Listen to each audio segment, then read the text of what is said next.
میں آپ حضرات کو مشکات المصابیح کے بارے میں چند باتیں بتانا چاہوں گا۔ اس کے ساتھ ساتھ زجاجۃ المصابیح جو میرے ہاتھ میں اس وقت ہے موجود ہے، جو محدث دکن حضرت عبداللہ شاہ صاحب رحمۃ اللہ علیہ، ایک دکن کے بہت عظیم بزرگ گزرے محدث دکن کی، ان کی ایک کتاب ہے زجاجۃ المصابیح۔ میں چاہوں گا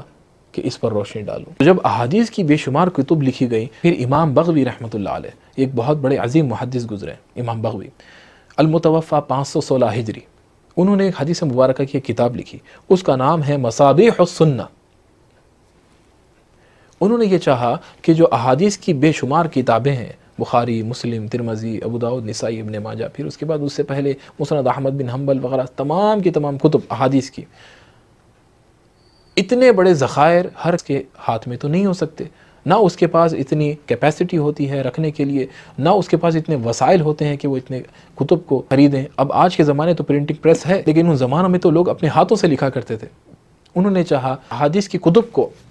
ایک کتاب کے اندر میں جمع کر دوں، تاکہ یہ کتاب حدیث کی ڈکشنری بن جائے، ایک کمپینڈیم تیار ہو جائے،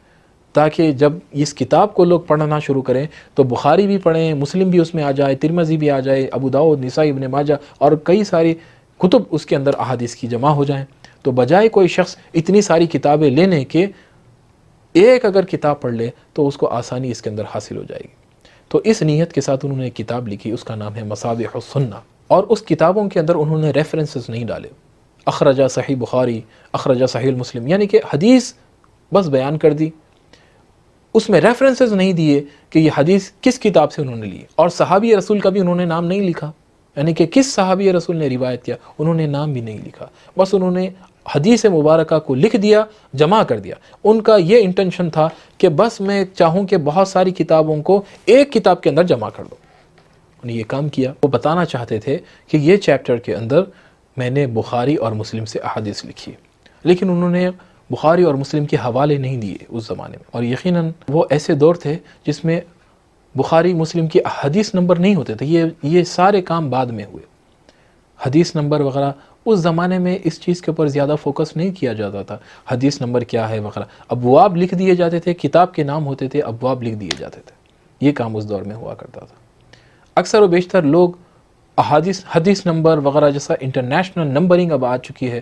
اس طریقے سے اس زمانے میں اہتمام نہیں تھا۔ اس دور میں جو اہتمام کیا گیا تھا بس وہ صرف یہی تھا کہ حدیث کی کتاب کا نام کتاب الجمعہ ہے، مثال کے طور پر کتاب الجمعہ، حدیث نمبر 1 2 3 4 جو بھی ہے اس کا نام، اس کا نمبر، یا حدیث جو سلسلے وار جو حدیث مبارکہ چلتی ہوئی آ رہی ہے، طریقے سے یہ نمبرنگ اس دور میں نہیں کی جاتی، یہ بعد میں لوگوں نے کی اپنی سہولت کے لیے۔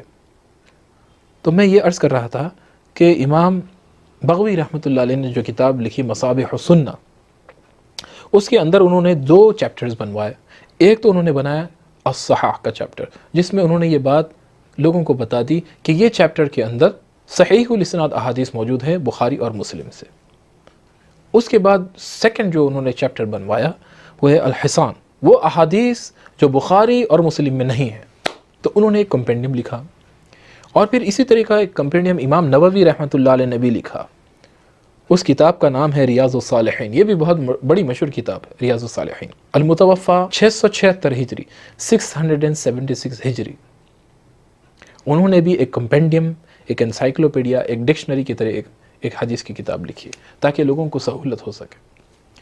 پھر اس کے بعد ایک ایسا وقت آیا کہ امام محمد بن عبداللہ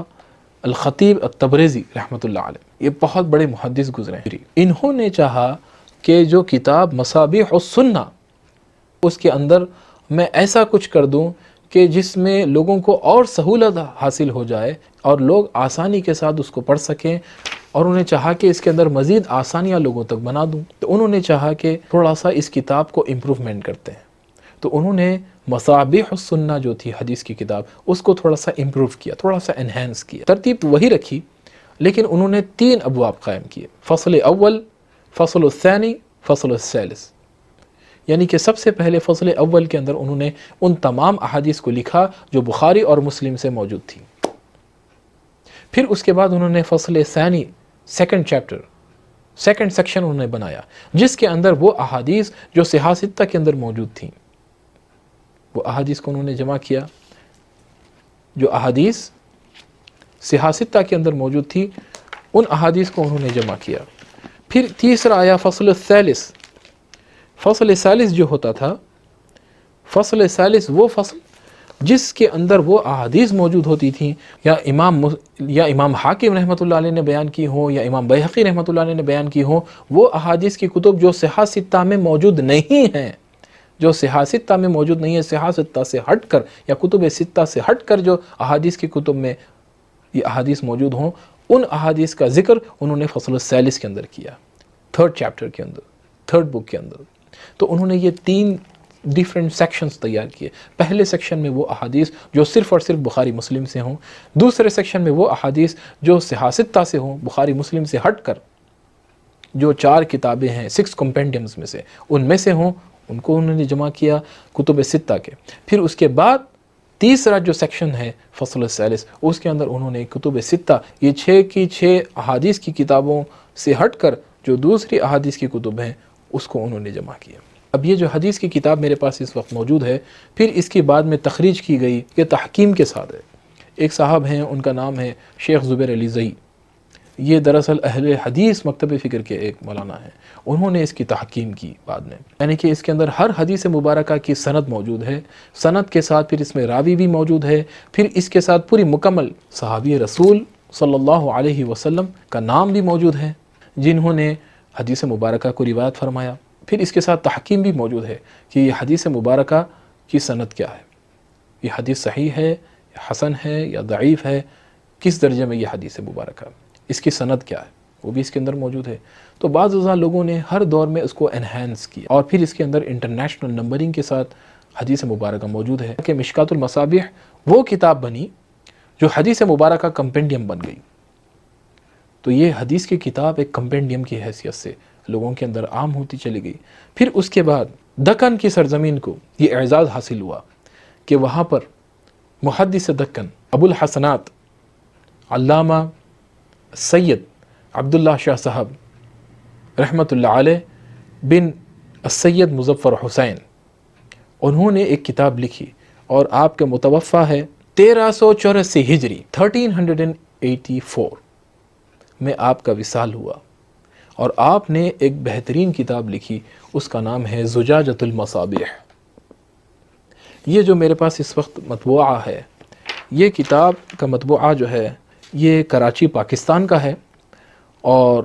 پھر اس کتاب کو بے شمار لوگوں نے دنیا بھر میں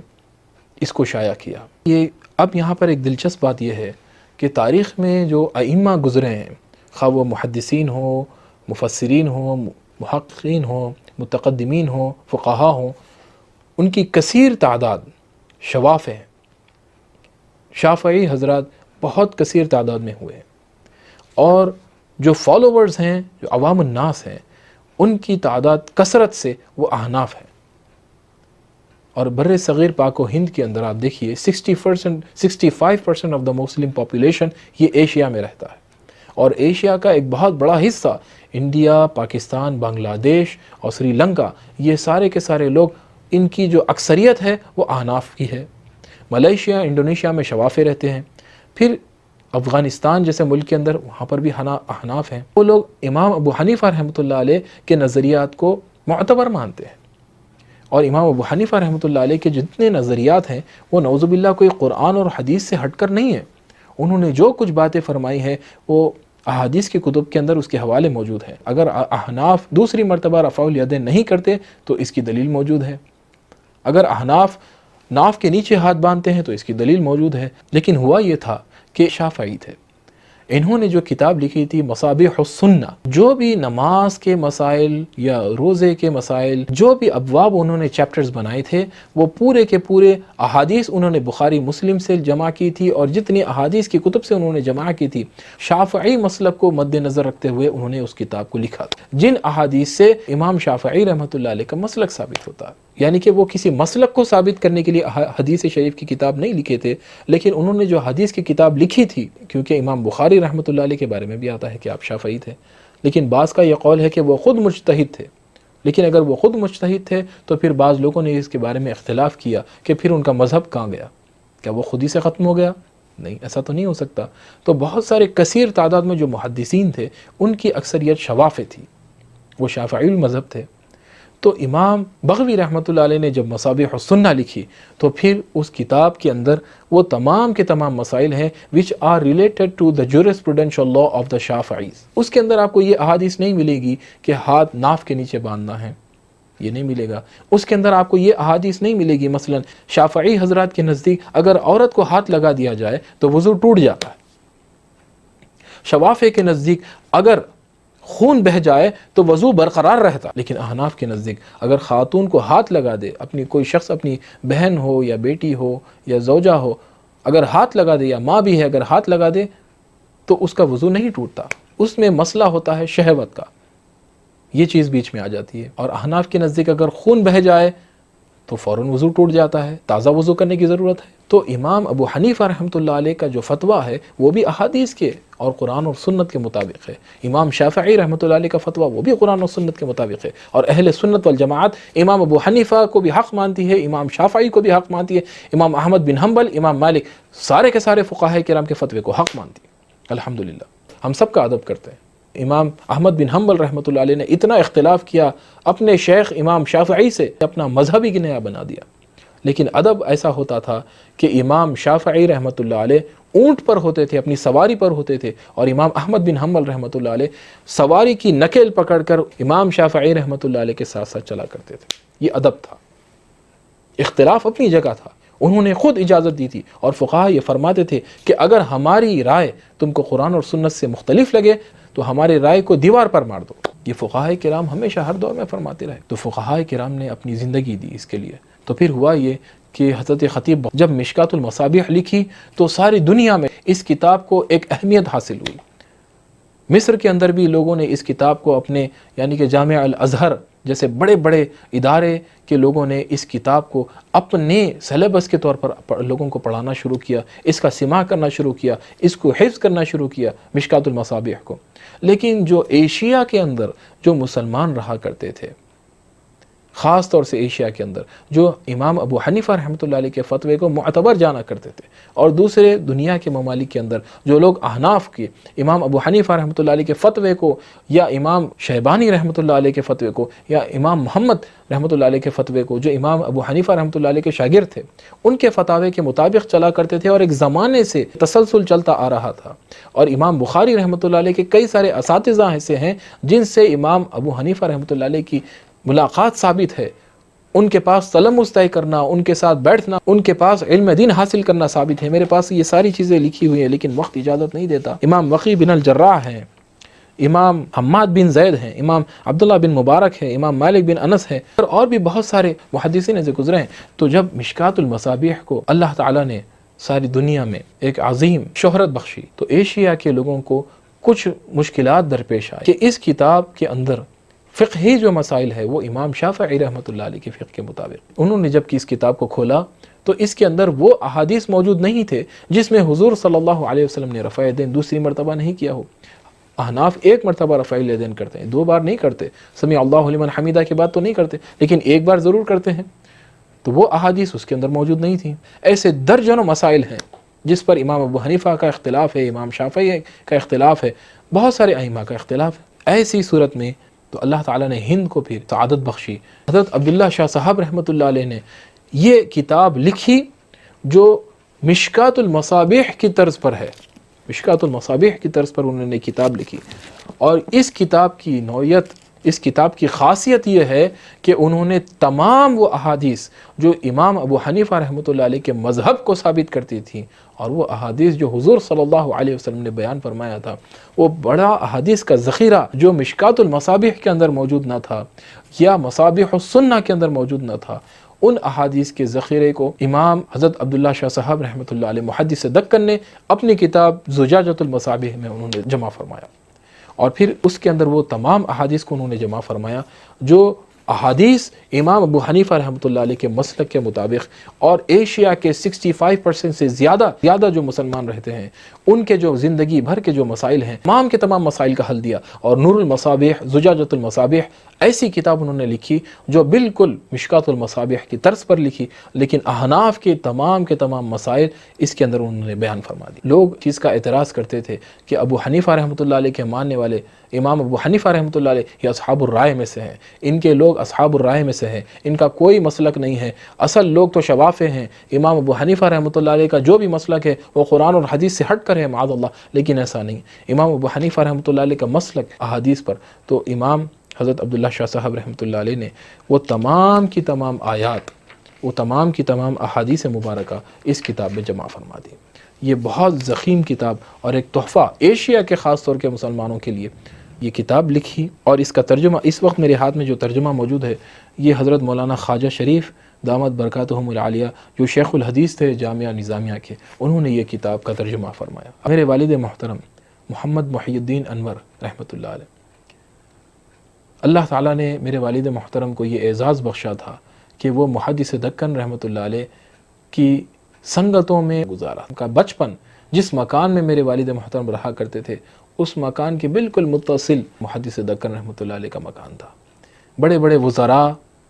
اس زمانے کے آتے تھے حضرت کی زیارت کے لیے، حضرت کے ساتھ اختصاب فیض کے لیے، حضرت سے علم حاصل کرنے کے لیے، اپنے مسائل کے حل کے لیے لوگ آیا کرتے تھے. اب شخص چاہے کہ میں فتویٰ لینا چاہتا ہوں اس کتاب کو پڑھ لے، کوئی شخص چاہے کہ میں حدیث پڑھنا چاہتا ہوں اس کتاب کو پڑھ لے، کوئی شخص چاہتا ہے کہ میں فقہا کے فقہی مسائل پڑھنا چاہوں، چاہے کہ مجھے فقہی مسائل کے اندر ڈیپتھ نالج چاہیے، اسی کتاب کو پڑھ لے. اگر آپ اس کتاب کو الگ الگ جہتوں سے دیکھیں گے، یہ کتاب آپ کو ہر جہت کے اندر ہر اعتبار سے ایک مایہ ناز مقام پر آپ کو یہ کتاب نظر آئے گی. معزز سامعین کرام، میرا جو مقصد تھا میں نے آپ کو ایک اوور ویو دیا، ایک ہسٹوریکل آپ کو میں نے ایک تاریخ بتا دی، کس طرح قرآن مجید کو جمع کیا گیا، کس طرح قرآن مجید کی اللہ تعالیٰ نے حفاظت فرمائی، لوگوں نے کس طریقے سے احادیث مبارکہ کو جمع کیا. اور پھر میں نے آپ کو ایک مختصر سی تاریخ بتا دی. حدیث دکن عبداللہ شاہ صاحب رحمۃ اللہ علیہ کے زمانے تک میں نے آپ کو حدیث مبارکہ کی ایک چھوٹی سی ہسٹری اور اماموں کی ایک چھوٹی سی ہسٹری میں نے آپ کو بتائی. اس کا مقصد کیا ہے؟ اس کا مقصد یہ ہے کہ جو کتابیں ثابت ہیں ہمیں چاہیے کہ ان ذخیروں کا ہم استعمال کریں. میں ان تمام خطباء سے، مقررین سے، علماء سے، سب سے میں گزارش کرتا ہوں کہ ان کتابوں کا درس دیں، درس قرآن دیں، درس تفسیر دیں، درس حدیث دیں، درس فقہ دیں، درس فتاوی، درس حدیث دیں، تاکہ امت مسلمہ اللہ کی کتاب اور اللہ کے رسول صلی اللہ علیہ وسلم کی حدیث مبارکہ اللہ کی رسی کو مضبوطی کے ساتھ تھامے رکھے. اللہ تعالیٰ نے ارشاد فرمایا وَاعْتَصِمُوا بِحَبْلِ اللَّهِ جَمِيعًا وَلَا تَفَرَّقُوا. Hold fast to the rope of Allah and do not be divided. اللہ کی رسی کو مضبوطی کے ساتھ تھامے رکھو اور آپس میں تفرقہ مت بنانا، آپس میں فتنہ نہیں بنانا. اگر آپس میں تفرقہ بناؤ گے تو پھر امت مسلمہ ٹکڑوں میں بٹ جائے گی. اور ہم کو اصل جو علم حاصل کرنا ہے، یاد رکھ لیجئے، جب بھی ہم کو کوئی مسئلہ آتا ہے تو اس مسئلے کے حل کے لیے ہم 4 چیزیں دیکھتے ہیں: قرآن، حدیث، اجماع اور قیاس. اور اگر ہم مین جو اس کے اندر پھر سے 2 سورسز ہیں قرآن اور سنت، اگر ہم اس سے دور ہو جائیں اور اپنے خطابات کے اندر بجائے قرآن اور سنت بیان کرنے کے ایسی چیزیں بیان کرنی شروع کر دے جو بے سند ہیں، جس کی کوئی سند نہ ہو، اور ایسی چیزیں جو قرآن اور سنت سے ٹکراتی ہو، تو پھر اس سے اجتناب کرنا چاہیے. اللہ تبارک و تعالی